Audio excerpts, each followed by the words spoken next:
Hi and welcome back to Robinhood School of Traders. In one of my class today, one of my sales student, one of my student, he's from sales. He said this Dow theory is quite boring, and it's not resonating with our sales language.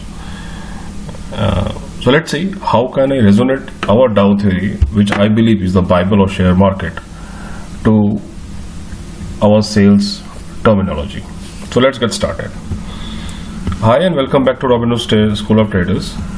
So Dow theory was initially formed by Mr. Charles Dow.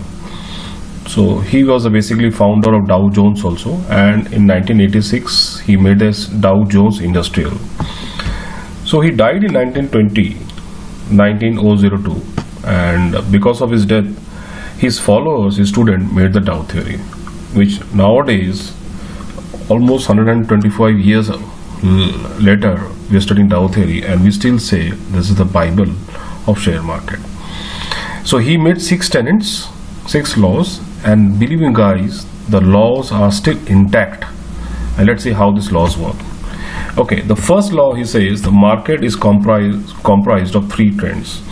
So the first trend is you call a primary trend. So this is a primary trend which lasts longer, from 6 months to a year. So this trend can be resonate with the mission of a company, though the mission and the vision statement are very long. So just to keep in synchronization, we can say this Dow theory, this primary trend resonates with our mission and vision of a company. Then comes the secondary trend. These secondary trends, it comes in phases. It lasts from 3 to 6 months. So in this secondary trend, we can say this secondary trend, which also resonates with the primary trend, is resonating with the tide of a wave, and this is the waves in the tide, secondary trend. So this secondary trend, it lasts from 3 to 6 months. So we can say this is something our quarterly mission statement of a company. Within this secondary trend, then comes a minor trend. What is a minor trend? The minor trend lasts for a few weeks, and this is a minor trend. So this minor trend we can resonate, or we can say this is something with our quarterly or daily closing. So I have seen many companies doing a daily closing, weekly closing, and daily closing is 10 days closing and weekly closing 7 days closing. Believe me guys, that puts a humongous pressure. All the big companies, they have shifted to a monthly closing. So there are 3 trends. Primary trend, which is resonating with our tide, which lasts for a longer period. Secondary trend, these are the wave in the tide.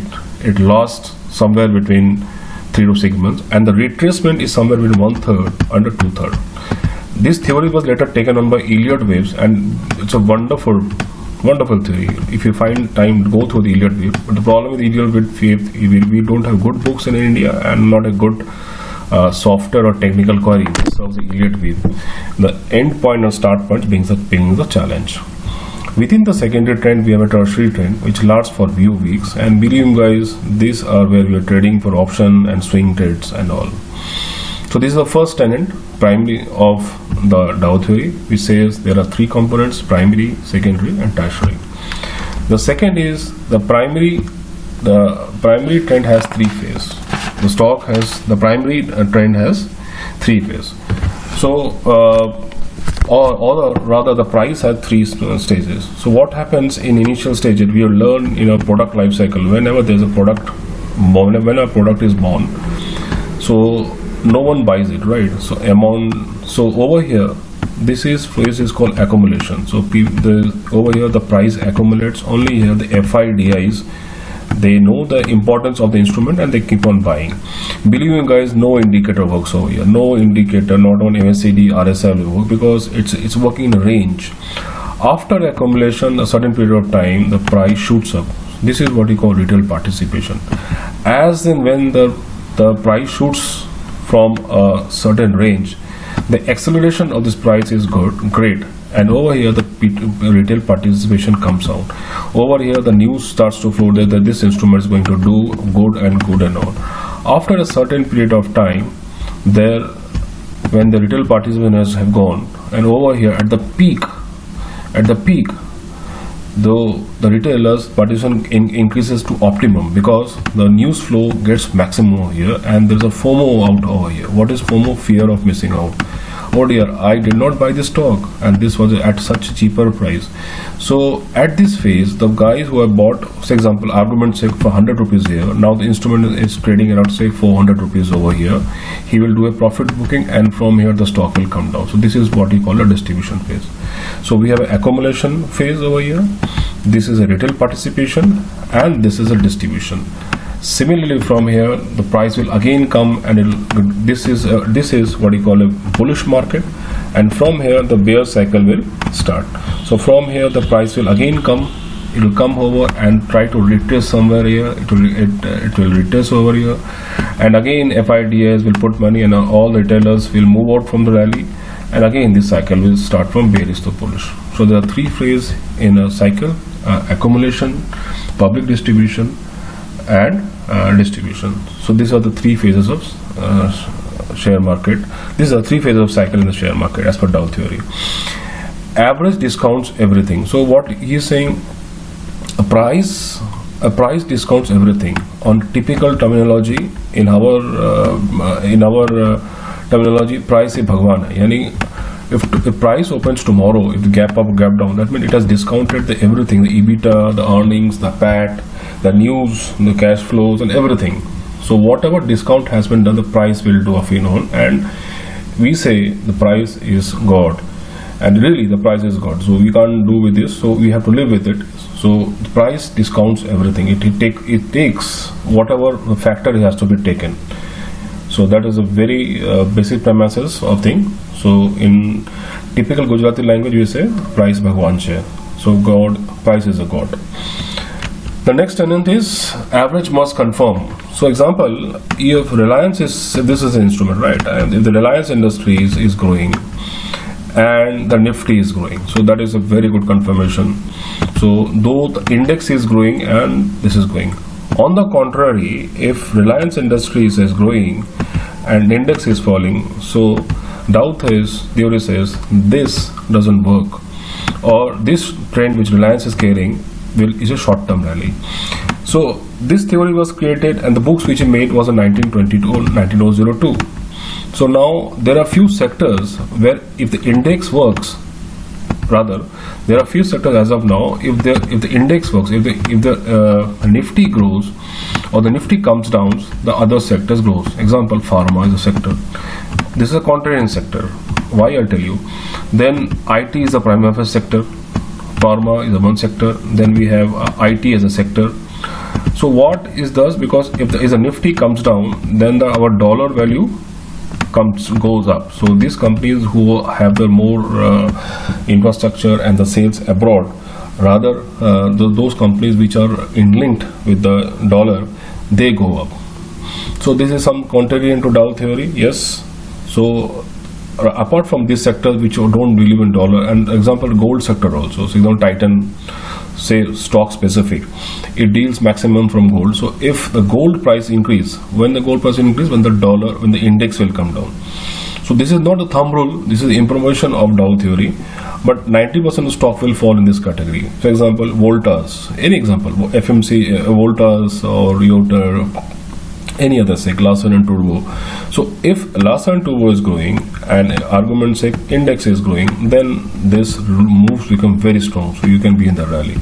On the contrary, but there can be sporadic. So example, Nifty is coming down and Larsen and Toubro is going. So this, as per Dow theory, if it is growing, this is a short-term goal. Either it has backed some big order, or it is backed based on some quarterly result or some news flow. So this is a short-term gain.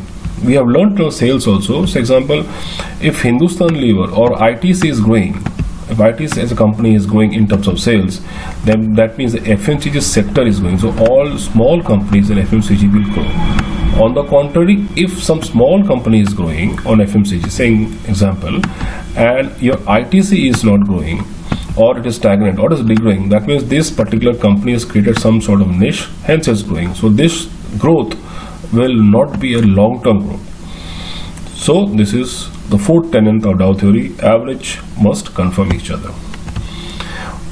this is a very beautiful and wonderful theory. We generally forgot while trading is volume must confirm. So example, there are two theories. If the price is increasing from here to here, and if the volume is also increasing, then this is a very good and strong trend.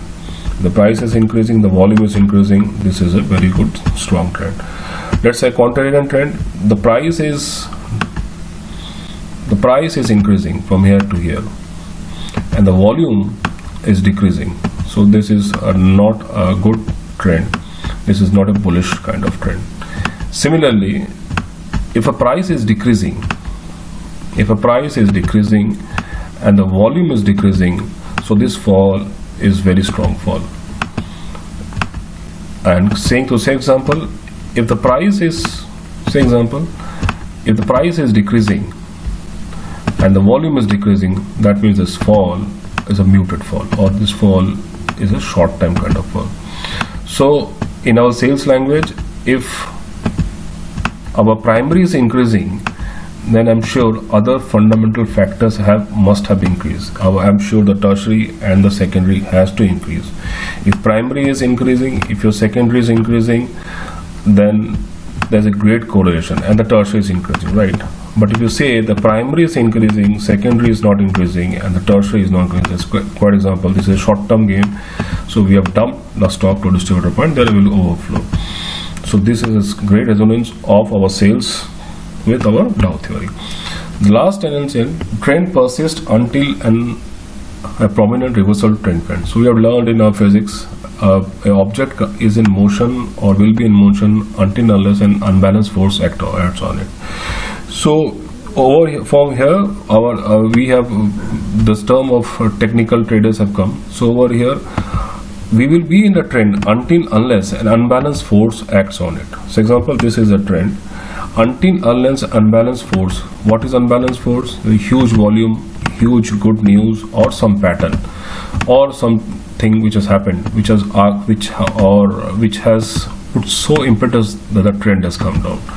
So from here, it's quite evident that if the trend is in positive, it will be in positive until unless unbalanced force acts on it.